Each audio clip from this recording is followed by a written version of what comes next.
All right, so we're going to kick things off on Metropolis once again. HuK has finally relocated himself to a new, fresh computer. And we finally begin. Here in the bottom center of the map on Metropolis, it is EGRC HuK. All right, and on the other side, directly across from him in the top right position, we have LG. I am YoDa.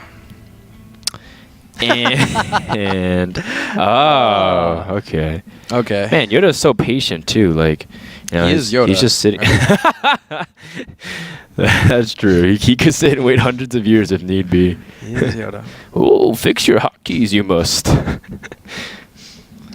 Oh wow. Well, So, you know, as I think HuK is really important. HuK plays like a Nexus on a 0 hotkey still, and it's really interesting. Well, what the hotkeys are, he's actually changing. It's probably a lot to do with what's it called, camera positioning hotkeys. Oh we'll yeah. have to change those as F2 well as to you F4. can change building hotkeys. So, say he wants to build a gateway or build warp gate. A lot of times, players will adjust that to an easier to click key.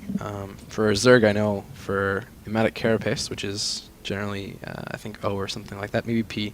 I have it at W. So. A lot of times, I'm sure you fix the ones that are really, really far away from your left hand. Well, I mean that means Closer. you disbind the or unbind the warp gate key, right? But you don't really use that anyways. I think the coolest hotkey change that I do is a trick that Greetorp taught me, which is to use instead of backspace as your home key, you use spacebar. That's really nice. I like that as well. That is cool. All right, so we're back live again with the game. You can tell it's live because there's been a whole bunch of interruptions and delays. Right, and you actually saw the pause. Normally it's a replay. You see everything thrown at once. All right. 3, 2, 1, PP. Oh, boy. Yeah. Well, you know what, man? You know, I think another cool hotkey that one time I saw Artosis talk about is that, you know, you don't really use 0 and 9 that often. I actually rebinded 9-0 to Q and Z. And then I make Zerglings out of E. Interesting. Yeah, so that way, like, if I ever have any extra hotkeys, like I put, like, Evo Chambers on Q or something, or I put, like, a very specific unit, like, I tried at one point to put O onto this little squiggly key. I don't know what that's called. Tilde? Tilde key. But for the reason I really don't like it. The tilde key is patrol for me. That way I don't have to worry about pressing P for patrol. Makes sense. And I wonder what the problem is here. Do we actually know the issue? Should really find out why this second pause is here, because, you know, we want to know.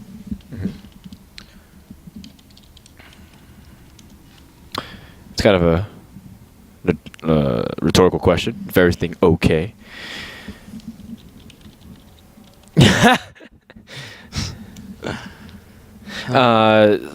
So I guess you know the problem here is that, you know, this is the losers bracket, and for players like HuK, they really want everything perfect. If you fly all the way out here and you've practiced really, really hard, and you want to show good games, right?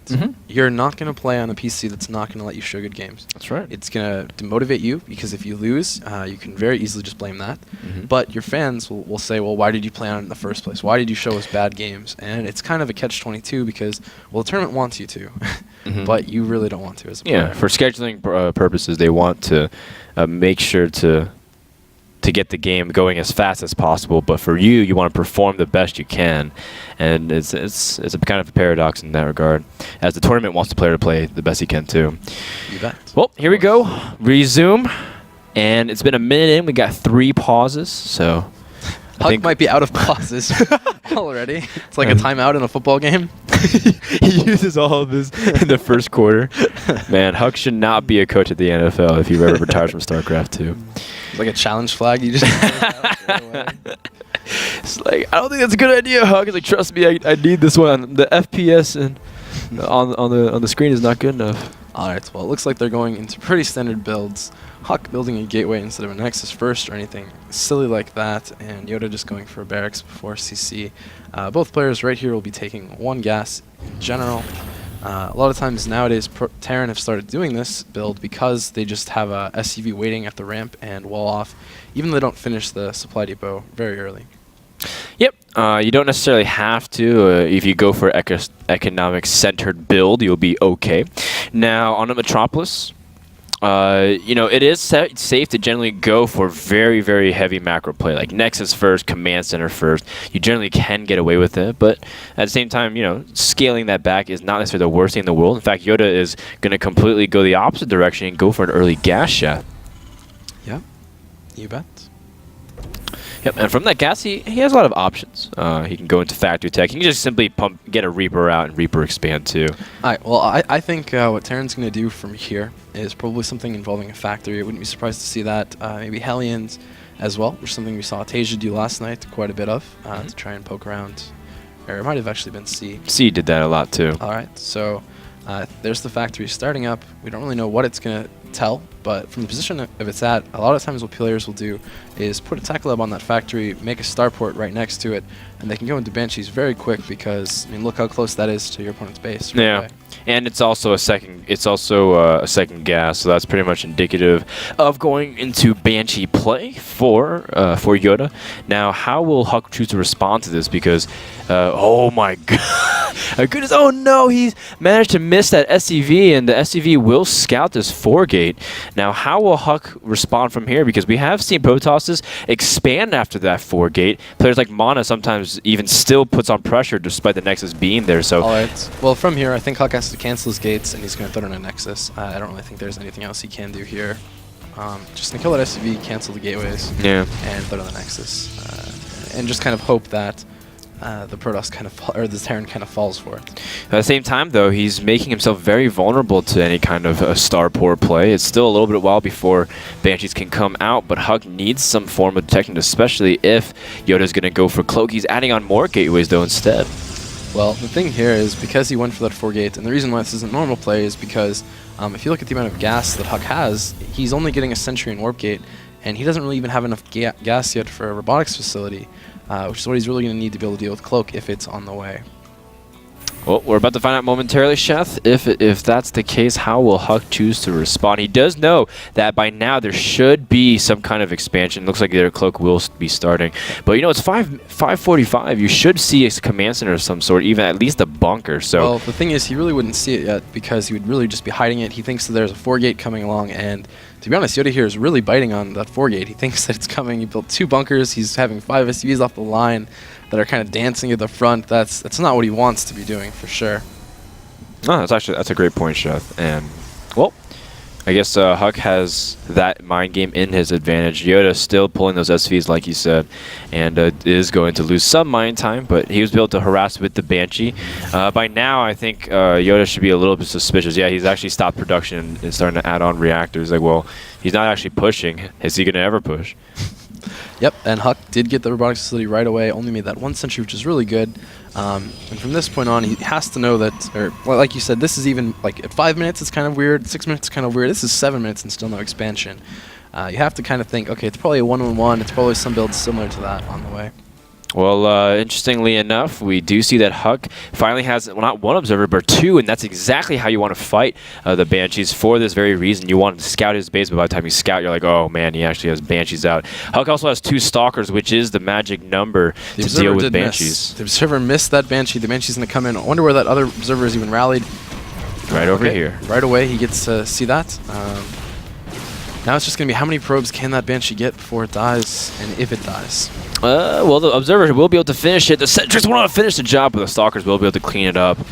Meanwhile, HuK actually brought another Observer back. How much did he see here? Oh, he saw the factory and the starport, so he knows what YoDa is planning to do, especially since the second barracks has finished. So we have a good old 2-1-1 one-base push here from Terran. And HuK, well, he has all the information he needs. He just needs the right composition and the position to do it. Yeah. HuK now just has to kind of hold off. He's making Immortals, he's making Zealots. At this point, he's bringing that Observer right back in. He should kind of know something fishy is going on. I mean, he has to, right? Yeah. Oh, I mean, come on. He's got the Observer. He sees no expansion. He knows. I mean, he's a couple. Well, I mean, YoDa's a couple SUV short of going completely all in with this build. So that is the key right there. The fact that YoDa actually isn't bringing all of his SUVs with this, it kind of makes it a much less powerful all in. And on the flip side, it doesn't make it a full all in, I guess is a good way to put it. He also seems to, maybe not to have forgotten Siege, but he's getting it very late. I bet you he will just pull a bunch of SUVs really, really close for now. Yeah, I mean, you're right, Sheth. Usually when you have siege mode, you can have it by the time the second tank gets out onto the field, but he has it pretty delayed in that respect. But he does have a continual Banshee production, and that's going to be a little bit tough for HuK to deal with, because you can see he's focusing on Zealot, Sentry, Immortal. That way he can deal with the Marine tank, but he does need to keep his stock count alive, as he is currently waiting for any Banshees to harass him. Yep, the SUV train is coming along. HuK didn't quite see it because the Observer died, so he has to kind of be wondering, was there an expansion? Did he actually knock all the way here? And I like it. YoDa's keeping him in the base with those 2 Banshees. Now the fight is going to come along.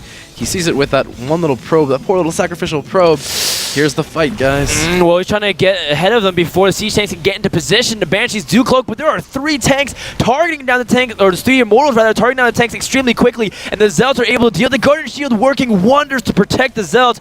HuK able to crush this push easily. GG. Game number 1 goes to Evil Genius's HuK. Well done.